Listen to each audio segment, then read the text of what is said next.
Na companhia da admirável atriz Fernanda Montenegro, grande dama dos palcos e da dramaturgia brasileira. Muito obrigado por conceder essa entrevista ao Blog Divã Cultural. Eu te agradeço também estarem aqui. Fernanda, o que vem a ser para você a vocação artística e o que representou do ponto de vista existencial o seu encontro com o teatro? A gente não explica a vocação, eu acho, né? Uhum. É preciso não se enganar uma vontade com vocação. Uhum. A vontade, ela é trabalhável, ela tem finitude, né? Sim, sim. Mas a vocação não tem. A vocação é um negócio misterioso, né? e que determina quase um tipo de doença. Uhum. Porque você vai nisso pelo bem ou pelo mal, no momento melhor, no momento pior, é inarredável. E se você, de alguma maneira, mesmo às vezes com resultados não tão positivos, ou com alternâncias, né, de ganhos e perdas, Uhum. você realmente, se é um vocacionado, você não sai dali, não. Você continua ali e vai vivendo. É uma inquietação que te busca, é uma predestinação. Uhum. E eu acho também que, pelo bem ou pelo mal, né, se você continua e dá espaço para essa vocação, metade da sua vida está resolvida. Uhum. Você só tem que resolver a outra metade. Uhum. Né? E geralmente a outra metade também é resolvida em função dessa instituição, não? Uhum. Do querer. Uhum. Acho que é por aí. Uhum. Então, na minha vida, definiu-se isso, compreende? Eu tenho uma vocação. Uhum. Para o melhor e para o pior. Já passei pelo melhor, já passei pelo pior, pelo médio, pelas entre safras. Uhum. Mas, outro dia, a gente acorda e toca o bonde. Né? Uhum. Por felicidade, na minha vida, encontrei um companheiro tão vocacionado quanto eu. Uhum. E isso nos deu uma convergência de objetivos e qualquer, vamos dizer, descompasso que possa ter havido num relacionamento de 60 anos juntos, a vocação foi quem assim determinou que nada nos unia mais do que esse propósito de ser dentro dessa chamada, eu digo chamada mesmo. Chamada, né? Tá bom? Okay. E o teatro, mais do que o cinema e a televisão? Não, primeiro hoje... é interessante, porque por N razões, eu com 15 anos eu fiz um teste para a Rádio Ministério da Educação e Cultura em 45, no ano que acabou a guerra. Eu nasci em fins de 29, eu estou com 87 anos, faço 88 anos este ano. E em casa se ouvia essa rádio, né? A Rádio Ministério tinha muita ópera, pessoa de uma origem italiana por pai de mãe, e se ouvia operetas e tal, e essa rádio sempre, embora junto ouvíssemos também a Rádio Nacional, que era uma espécie de Globo da época, né? E aí eu ouvi que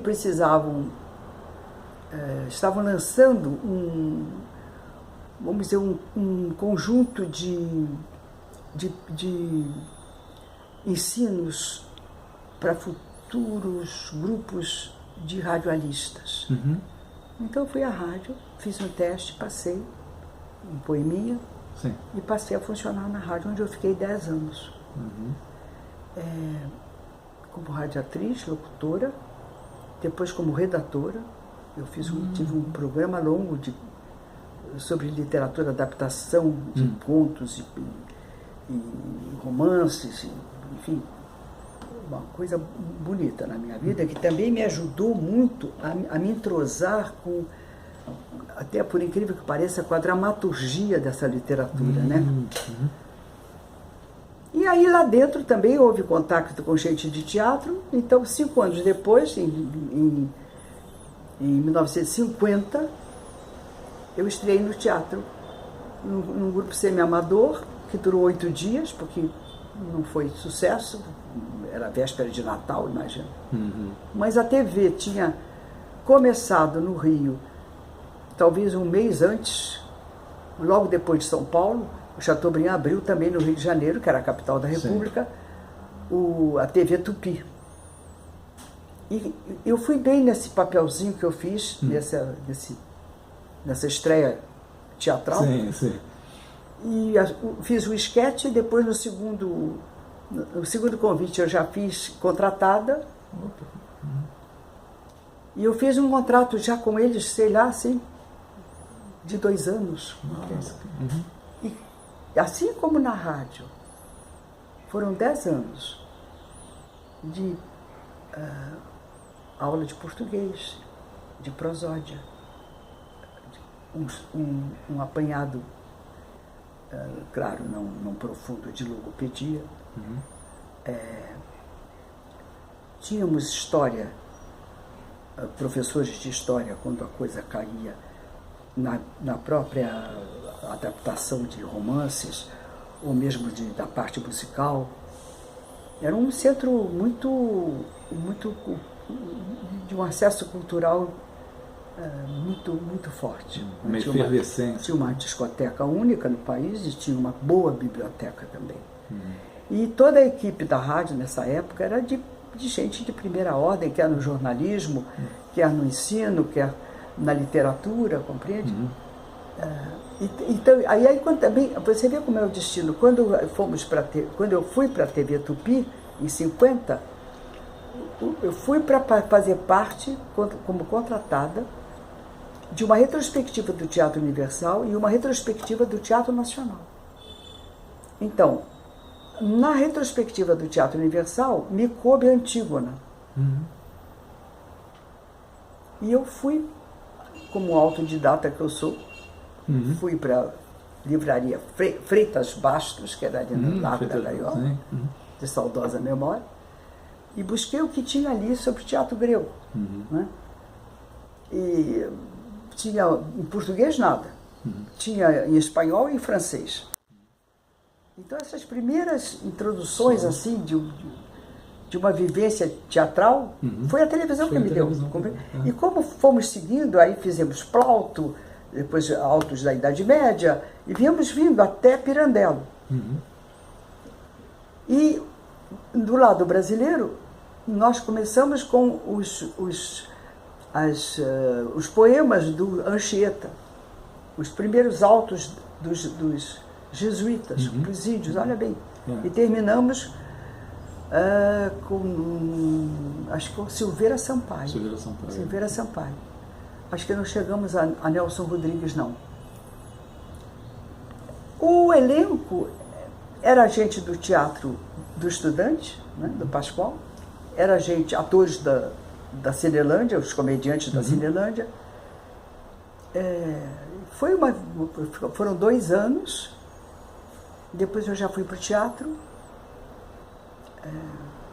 saí da TV, já em 52, reestreei numa peça do Paulo Magalhães, que era um dos autores importantes da época, embora muito ruim.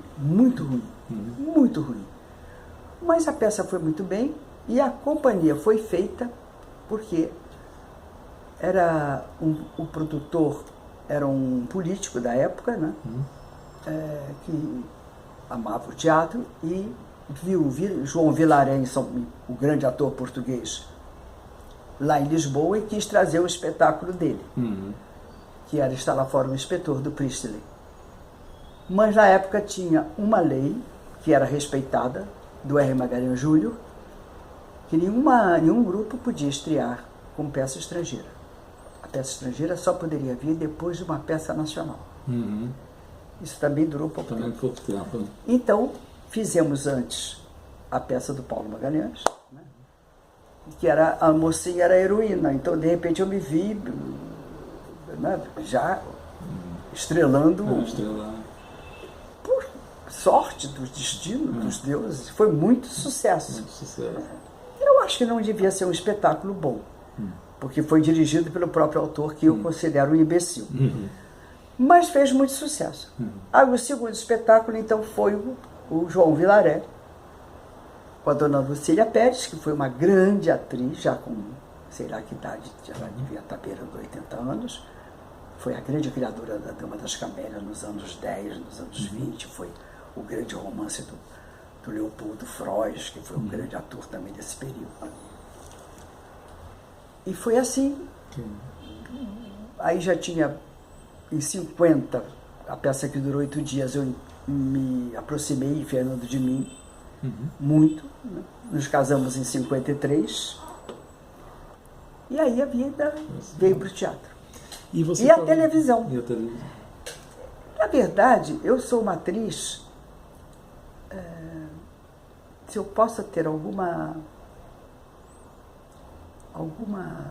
lugar, eu sou uma atriz que atravessou meio século, né,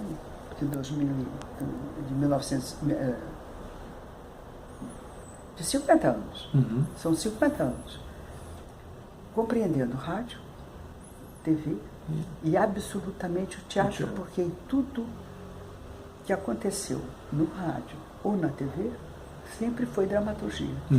Compreendeu? E a partir de uma hora tive muito rádio, muita TV, enormemente teatro, porque inclusive Fernando passou a produzir elencos enormes, textos de primeiríssima qualidade, e quis o destino que eu fosse para o cinema. Também, né? Dirigia, produzia e representava. E fui para o cinema. Nunca pensei. Né? Mas de repente me vi no cinema, me vi envolvida com Hollywood, me vi envolvida com o prêmio lá Central do do festival. Brasil, né? Foi a primeira indicação, né, de uma atriz latino-americana e brasileira. Pois hoje, é. né? Mas também aí eu fiz o outro lado da rua com o Bernstein, que é o redator, com o Raul Cortez, e acabei ganhando também o prêmio de melhor atriz do Festival de Nova York. E aí tem Berlim, aí tem Havana, aí tem vai dizendo, compreende? E comecei a fazer cinema, mas sempre, atrás de tudo isso, é o teatro, compreende? É o teatro. Eu não sei nem decorar se eu não tiver um entendimento da proposta dramatúrgica. Eu não sei decorar palavras, nem frases. É pegar o sentido dramatúrgico Se não é o que vai ser usado pela direção, depois eu mudo. Mas eu tenho que dar uma base de andamento, de dramaturgia, entender o sentimento do que aquilo quer dizer. Perfeito. E fica em disponibilidade para ser usado ou até jogado fora. Mas alguma carnificação foi dada aqui, compreende? E recentemente um espetáculo magnífico, né? Nelson por ele mesmo. Eu tive a honra de assisti-la na Cidade das Artes no ano passado. Pois é, você vê que coisa misteriosa isso.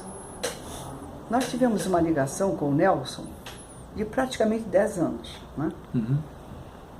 Porque quando fizemos o nosso grupo, que era o grupo onde, assim, na sua origem, éramos Sérgio Brito, Ítalo Rossi, isso no teatro. Sérgio Brito, Ítalo Rossi, Fernando, eu e Gianni Rato. O Gianni Rato, eu acho que é o maior homem de teatro que eu conheci na vida. Compreendeu? Muito rigoroso, muito honesto na sua vivência intramundos. E nós éramos assim, quase devotos, para não dizer completamente devotos. Né? E quando formamos a companhia, que também é uma história maluca, porque essa companhia foi formada porque nós fizemos durante 10 anos um teleteatro chamado Grande Teatro. Então nós já vínhamos desde 57 fazendo espetáculos semanais, adaptações de Manuel Carlos, que também era nosso amigo e colaborador direto, né? No período do Grande Teatro de TV. Vai de 57, foram praticamente 10 anos, também fazendo o Grande Teatro. Foi na Tupi primeiro, depois teve Rio.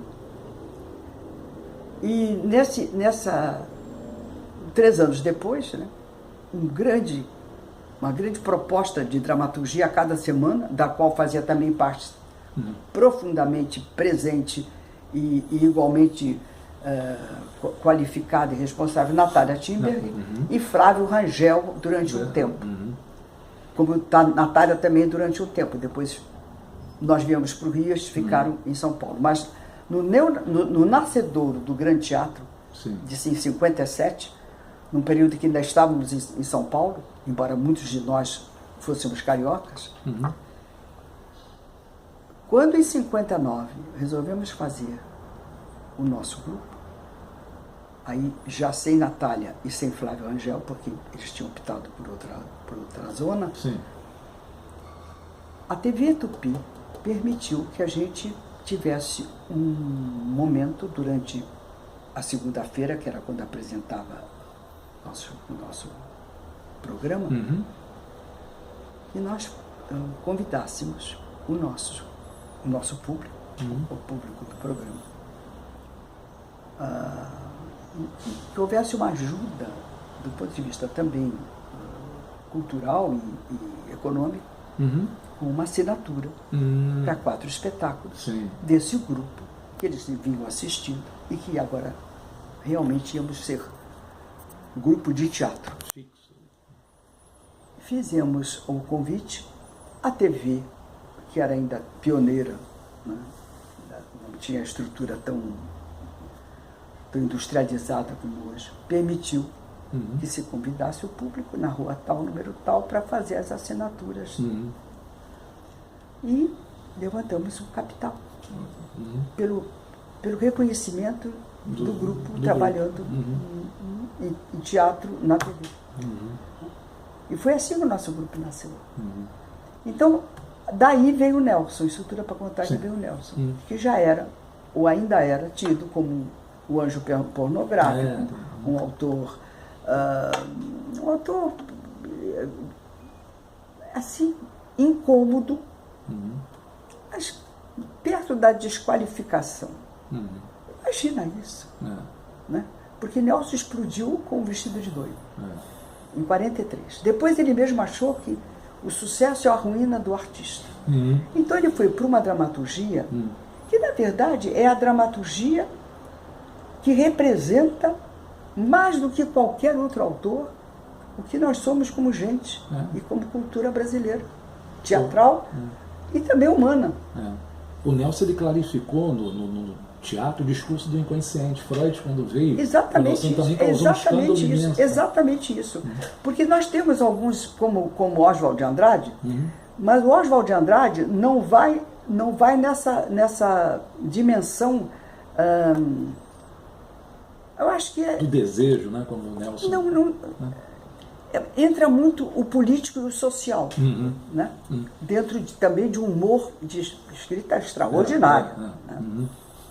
Eu acho que isso não o que eu estou falando, não imagina. O Oswald de Andrade tem um... Aliás, eu acho que ele com o Nelson, cada um a seu modo, eles encontraram uma maneira de nos apresentar e de nos falar. Só que o Nelson, ele é mais liberto, porque ele vai para o inconsciente, compreende? Então aí não tem estrutura... E daí o incômodo, acadêmica, porque você começa a tocar em fantasmas. Em foi isso então que nos aproximou do Nelson. Então eu fiquei encarregada de pedir a peça para o Nelson, porque, segundo o Rato, sem o autor brasileiro não existe teatro brasileiro. Sem o autor daquele país não existe teatro naquele país. Né? É tudo imitação de outras culturas. Até mesmo vista, o trato visto do ponto de vista do seu sentir. Né? O sentir daquele país, mas não é a escrita daquele país. E eu fui, então, designada a ligar para o Nelson e pedir a peça. Então, isso foram 8... Ele diz que foram 8 meses, eu acho que chegamos a 1 ano. 1 ano. Entendeu? Toda semana eu ligava. Essa negociação. E ele, uma hora, trouxe a peça, que é um Beijo no Asfalto. Né? A partir daí, já se pediu, e eu fui novamente encarregada, de toda nudez será castigada. Né? E aí nos juntamos, porque fomos para a TV, fizemos 2 novelas do Nelson, e eu fiz A Falecida no cinema. Então, entendeu? E o Nelson, nessa altura, já estava no governo do Juscelino, a caminho de entregar o governo, segundo uma votação, para o Jânio Maluco, que saiu 7 meses depois. E aí vieram os militares. Né? O Nelson endossou os militares, mas nós nunca ligamos para isso, entendeu? Porque o que interessa é a obra do cara. Sim. Não me interessa se o Shakespeare puxava o saco da rainha, se o Molière puxava o saco daquele rei. Interessa o que o cara escreveu. É a verdade artística dele. Então aquilo é sempre revolucionário, é sempre inquietante. Né? Tanto que tem N leituras. Sim. O Teatro do Nelson é um clássico, porque qualquer grupo de teatro vai ter uma leitura e aquilo vai sobreviver. E cada geração vai ter vai ver de um jeito como um texto de Shakespeare, como um texto de Molière, como textos, vai dizendo, de um Sófocles, de um Eurípides, entende? Essa é a medida de um texto quando chega nessa dimensão. Ele se torna atemporal. Então, Nelson conviveu muito conosco nesse período, né? E a vida... Houve um período que não nos ligamos tanto, depois ele teve ele esteve praticamente morto, teve um coma. Claro, o Nelson só podia ter um coma. O Nelson viu o corredor do coma onde teve uma luz no fundo e voltou para a vida. E numa das tantas visitas a gente pediu a ele mais uma peça. Mais uma vez eu fiquei encarregado. E ele entregou A Serpente, que é a última peça dele. Bom, passam-se os milênios, né? A filha dele, Sônia Rodrigues, escreve um livro, publica um livro com as crônicas que, segundo ela, nunca foram publicadas do Nelson. Nelson é uma pessoa muito viva na nossa memória. Peguei o livro, achei comovente, muita coisa se sabia de conversas. Trabalhei quase 2 anos, né, para botar uma certa organização dentro do... Alinhavar alguma coisa aqui, em blocos, está entendendo? E fomos ao setor de cultura do Estado, veio um pequeno orçamento lá, para possibilitar o Nelson para fazer na periferia do Rio e na periferia do Estado. Chamamos um ator que durante 2 anos ia fazer, não fez.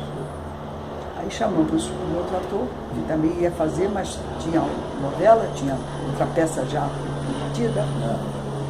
Não ia conseguir se dedicar. Exato. Aí nós juntamos o que tínhamos gasto daquele pequeno orçamento. Eu com Carmen Melo, que é a minha produtora e amiga e agente, e fomos devolver o dinheiro para o Estado.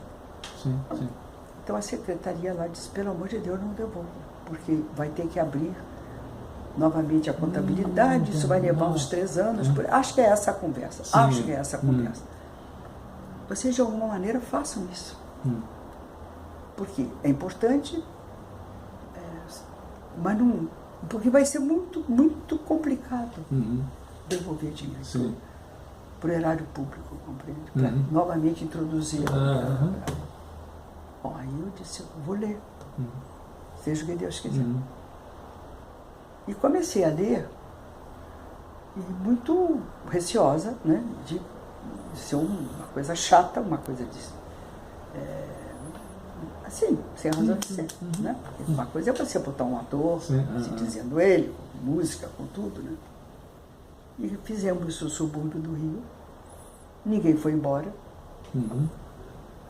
e com todas as contestações à esquerda que o Nelson faz, não foi no período das ruas, sabe? 2013. Foi, 2013 foi um ano... Eu digo, bom, isso aqui, quando eu disser isso aqui, vai ter protesto, vai ter... Ebulição. Nunca ninguém, você viu? Nunca ninguém. Aquelas coisas que o Nelson diz e que eu respeitei. Não fiz censura em cima de um autor da importância do Nelson. Sim. Nunca ninguém protestou, nunca ninguém disse esse cara tem que novamente ser morto, qualquer coisa assim. Fizemos a periferia.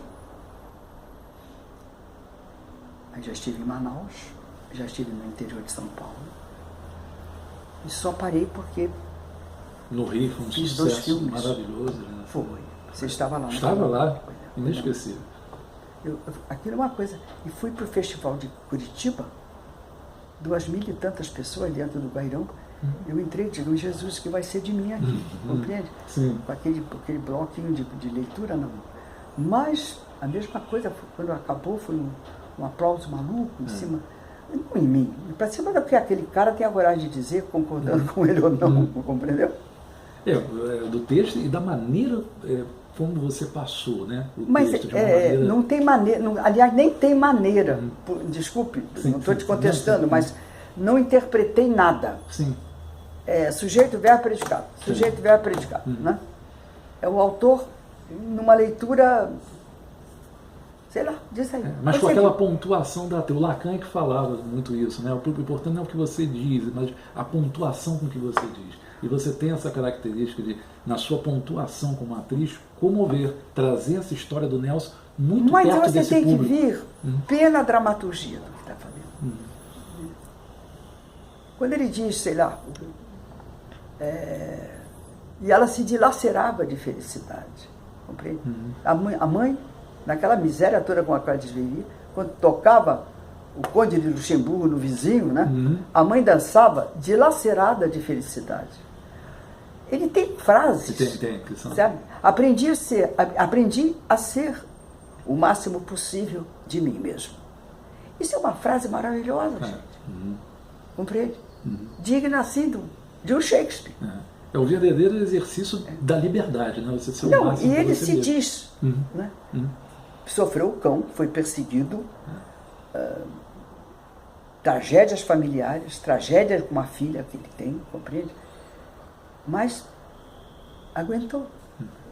E diz isso, aprendi a ser o máximo possível de mim mesmo. Compreende?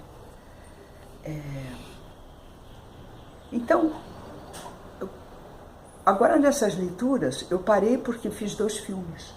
Fiz um filme com Andrucha Waddington, chama-se O Juízo, e fiz um filme com Cláudio Assis lá em Recife. Sim. Papéis pequenos, não são titulares, sim, não. Sim. Mas eu fiz porque eram ótimos filmes, ótimos diretores. Eu sempre quis trabalhar. Já tinha trabalhado com o Andrucha e sonhava trabalhar com o Cláudio Assis porque eu gosto da loucura dele. Então, agora eu estou retomando no mês de agosto as leituras, mas em setembro eu começo a gravar a próxima novela da Globo. As leituras já tem uma programação de... Em princípio nós temos São Paulo, temos Londrina, sim. Temos sim convites, compreende? Convites para Belém, temos alguns lugares já definidos. Não é? Eu não tenho aqui a agenda. Perfeito. E Fernando, eu gostaria de encerrar essa conversa com uma personalidade emblemática, né? E com uma escrita formidável que marcou muito a sua juventude, Simone de Beauvoir. E a pergunta que eu faço a você é o seguinte: se Simone de Beauvoir conseguiu inspirar você a viver sem tempos mortos, como mulher, como atriz? Ela é um referencial, né? Eu acho que eu li O Segundo Sexo em 1950. Ela escreveu em 49, eu acho. E foi uma revolução libertária. Esse livro é um livro mítico. Porque essa mulher, pela primeira vez, nesse livro, ela nos dá um lugar de protagonismo dentro da nossa história, com todas as interferências, as deformações, a servidão, né, com que temos sido usadas através dos milênios, compreende? É um organismo, o livro é um organismo sobre o feminino. É uma avaliação complexa e básica do nosso histórico, do ponto de vista existencial, político, social. E ele é inesgotável. Inesgotável. Ela diz, por exemplo, que esse amor materno é um fenômeno cultural.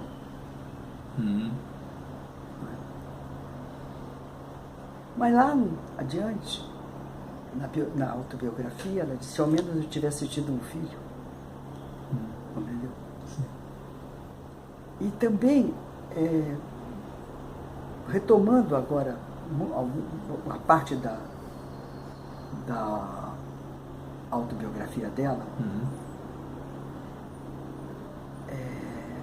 é interessante, porque ela era uma servidora do Sartre. A Idade da Razão mostra. Nessas leituras que nós fizemos, não sei se foi em São João de Meriti, nós fizemos favelas e favelas. Em São Paulo fizemos 21 favelas. O setor cultural compra lá o nosso... Sim. E a gente vai lá e... Realiza. Ninguém vai embora. Agora, nós tivemos um problema quando foi para a Lei Rouanet e pedimos que fosse para nós fazermos isso, claro, depois do negócio com a prefeitura. Sim. Não com a prefeitura, com o Estado. Mas a comissão negou. Negou porque achava que era uma frescura minha fazer Simone de Beauvoir nas periferias, nas cidades das periferias. Mas foi liberada pelo Juca Ferreira, que era o ministro da Cultura. É um sociólogo. Entendeu? Houve uma conversa direta com ele. E ele liberou. Bom, a partir daí, fomos para o mundo. Né? Justamente com a Rosisca, que era a socióloga que seguia conosco e abria o debate depois do espetáculo. Ninguém ia embora. Nesses tal debates, como o do Nelson, que tem... nesses debates públicos, havia tal efervescência, né, que a plateia também se contradizia, aceitava entre eles, porque virava uma discussão viva, onde o teatro, quando deixam, acontece. E eu me lembro de uma negona assim, levantou-se e disse o seguinte: essa mulher aí não é de nada, essa mulher aí é a Simone de Beauvoir. Por quê? Ela fica atrás desse homem. Eu sou melhor que ela. Eu tenho 2 filhos, não tenho homem nenhum. Trabalho e sustento a mim e a meus filhos. Entendeu? Isso, numa semi-alfabetizada, uma mulher do povo, houve discussões dessa ordem. Compreende? Provando que não há limite de qualquer tema que você possa abordar. Não, porque ela não fala. Ela entendeu. Ao narrar a vida dela, ela não entra em como é que se diz? Em setores complexos da socialização ou do existencial, né? Não, ela fala extraordinariamente. Depoimento de vida, né? É uma coisa comovedora. Né? E aí está a beleza, aí o teatro atingindo realmente seu objetivo. Agora é engraçado, porque pelo que se percebeu, na França ela não é conceituada assim, na medida dela. Sim. Entendeu? É Sartre. Mas, na verdade, é essa mulher que falou sobre a grande revolução do feminino, entendeu? Eu tenho até aqui, não sei se está em algum lugar. Acho que está aqui. Não. Deixa eu ver se está aqui. Está aqui. Ah, olha que coisa. Olha aqui. Porque eu vou botar esse trecho no meu livro. Ele... Olha aqui. Quanto a mim, isso é da Simone de Beauvoir. Sim. Não mais me deitar cansada no feno perfumado, tem um avião passando. Não, é um helicóptero. Faz parte. Faz parte. Mas ele vai passar. Está indo embora. Quanto a mim, não mais me deitar cansada no feno perfumado ou deslizar na neve deserta. Onde exatamente eu me encontro? O que me surpreende é a impressão de não ter envelhecido, embora eu esteja instalada na velhice. O tempo é irrealizável. Provisoriamente, o tempo parou para mim. Provisoriamente. Não ignoro as ameaças que o futuro encerra, como também não ignoro que é o meu passado que define a minha abertura para o futuro. O meu passado é a referência que me projeta e que eu devo ultrapassar. Sim. Reconheço que ao meu passado eu devo o meu saber, a minha ignorância, meus interesses, minhas relações, minha cultura e o meu corpo. Hoje, que espaço meu passado deixa para mim e para a minha liberdade? Não sou escrava dele. O que eu sempre quis foi somente comunicar da maneira mais direta o sabor da minha vida, da minha própria vida. Acredito que consegui fazê-lo. Não é lindo? Lindo. Então, uma mulher que escreve claro assim, compreende? Como não me envolver com isso? Claro. Compreende? Uma hora eu retomo. E vamos torcer para que o mais breve possível. Leitura. Leitura. Na verdade, a direção é do Philippe Hirsch, muito essencial, muito bonito. Uma cenografia da Daniela Thomas. Então eu fico sentada numa cadeira e falo praticamente como se estivesse lendo. Não tem interpretações. Claro que isso foi em cima da morte do Fernando. Né? E ela, num trecho grande, ela fala da finitude do que foi a doença do Sartre. Eu acho que hoje, se eu retomo, a coisa talvez venha de uma outra forma. Já se passaram 8 anos da morte de Fernando. Calhou, quis o destino, né, que fosse a última produção do Fernando, como produtor, e que ele não viu. Ele não assistiu. Mas ele morreu um pouco antes da estreia do espetáculo. Então foi uma coisa muito pesada, muito difícil. Mas até que, de uma certa forma, me ajudou. Fernanda, muito obrigado. Obrigada por esse depoimento aqui. Lindo. Obrigada. Uma grande honra, uma grande emoção Obrigada. estar aqui com você. Aqui. Fico feliz também. Obrigada por virem aqui na minha casa. Tá certo? Continue o seu sucesso.